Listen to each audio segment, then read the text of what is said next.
பூசம் நட்சத்திர அன்பர்களுக்கு இந்த குரு பெயர்ச்சி வருகின்ற மே மாதம் 15ஆம் தேதி ரிஷப ராசியிலிருந்து மிதுன ராசிக்கு இந்த பூசம் நட்சத்திர அன்பர்களுக்கு 12ஆம் இடமான விரயஸ்தானத்தில் பெயர்ச்சி ஆகிறார் குரு பகவான். இந்த விரயஸ்தானத்தில் இருக்கக்கூடிய குரு பகவான் இந்த நட்சத்திர அன்பர்களுக்கு எந்த மாதிரியான பலனை கொடுக்க போறார்? ஏன்னா பூசம் நட்சத்திர அன்பர்களுக்கு உங்களுக்கு ருணரோக சத்ரு ஸ்தானாதிபதியும் அடுத்து பாக்ய ஸ்தானாதிபதியும் ஆகப்பட்ட அந்த குரு பகவான் 12ஆம் இடமான விரயஸ்தானத்தில் பெயர்ச்சி ஆகிறார். இந்த பெயர்ச்சி ஆகும்போது இந்த பூச நட்சத்திர அன்பர்கள் எல்லாத்துலேயுமே ரொம்ப என்ன சொல்றது, விரயங்கள் ஜாஸ்தியாகக்கூடிய ஒரு நேரம், அதே சமயத்தில் ஆடம்பரமான ஒரு சொகுசு வாழ்க்கையை அனுபவிக்கக்கூடிய ஒரு நேரமும் கூட. 12ஆம் இடத்துல குரு பார்த்தீங்கன்னா அயனசயன பாவகத்தில் அந்த குரு வராரு அப்படின்ற போது உங்களுக்கு எல்லாமே உங்களை தேடி வரக்கூடிய ஒரு நேரம். அதாவது பாக்யாதிபதி இல்லையா, பாக்யாதிபதி 12ஆம் இடத்துல சுபகிரகம் 12ஆம் இடத்துல மறைஞ்சு போகும்போது உங்களுக்கு உண்டான தேவைகள் அதுவாகவே நிறைவடையக்கூடிய ஒரு நேரமாக இருக்கும். பூச நட்சத்திர அன்பர்கள் சனியினுடைய நட்சத்திரம். இவர்கள்கிட்ட ஒரு வேலையை சொல்லிட்டோம் அப்படின்னா அந்த வேலையை செய்து முடிக்கிறதுக்கு இப்போ ஒரு சாதாரண அன்பர்களாக இருக்கிறாங்க அப்படின்னா ஒரு வேலையை சொல்கிறோன்னா அட்லீஸ்ட் அதை 1 ஹவர்லேருந்து 2 ஹவர்ஸ்க்குள்ளே ஞாபகமாக செய்து முடிச்சுடுவாங்க.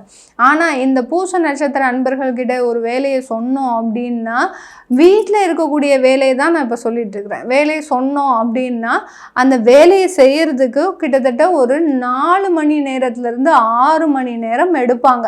அப்போ தான் அந்த யோசனையே வரும், ஓ நம்ம அம்மா இந்த வேலையை சொன்னாங்களே நம்ம மறந்து போயிட்டோமே அப்படின்ற மாதிரியான ஒரு ஸ்லோவாக சில வேலைகளை செய்யக்கூடிய ஒரு அன்பர்களாக இருப்பாங்க. ஆனால் இது வெளியிடத்துக்கு போயிட்டு அலுவலகத்துலேயோ தொழில் சம்பந்தமாகவோ வேலை செய்யும் போது அந்த வேலையை ரொம்ப நேர்த்தியாக இவங்க அளவுக்கு யாருமே செய்ய முடியாது.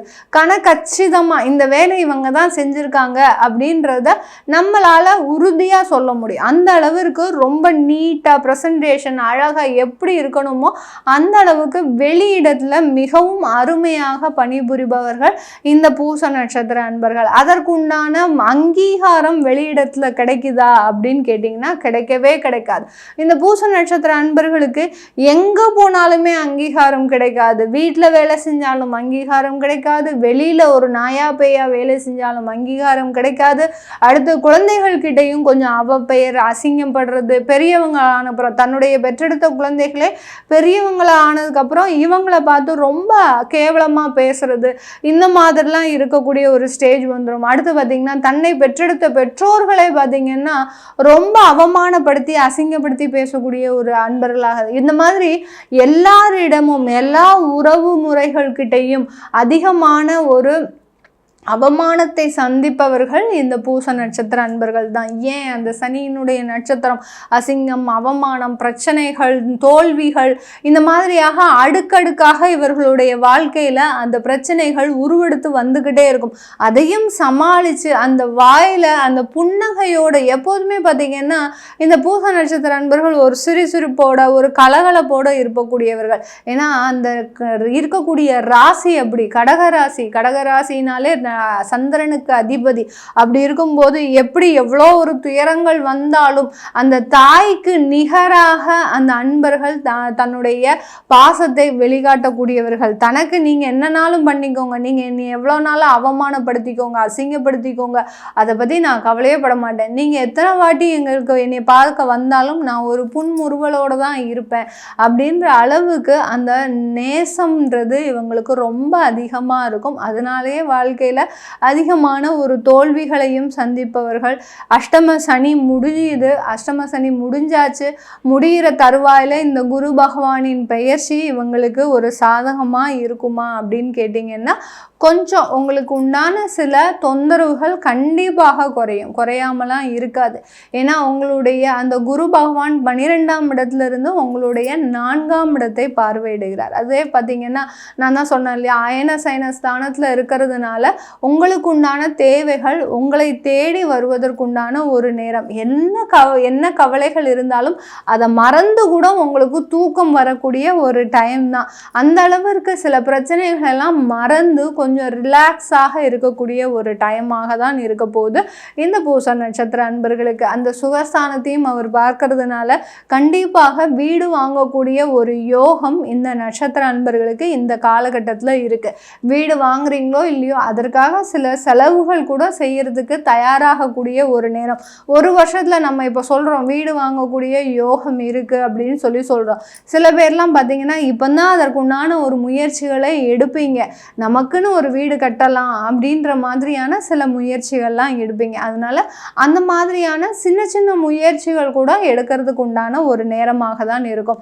அடுத்து அந்த குரு பகவான் உங்களுடைய ருணரோக சத்ருஸ்தானத்தை பார்க்கிறார். அந்த 6ஆம் இடத்தை பார்க்கறதுனால அதிகப்படியான ஒரு நோய் தொந்தரவு. அஷ்டம சனியின் பொழுது இந்த பூச நட்சத்திர அன்பர்கள் இந்த சிறுநீரக கல், அடுத்து பார்த்தீங்கன்னா பித்தப்பை கோளாறு, அடுத்து பார்த்தீங்கன்னா உங்களுக்கு அந்த மலக்குடல்ல சில வியாதிகள்லாம் வந்திருக்கும்.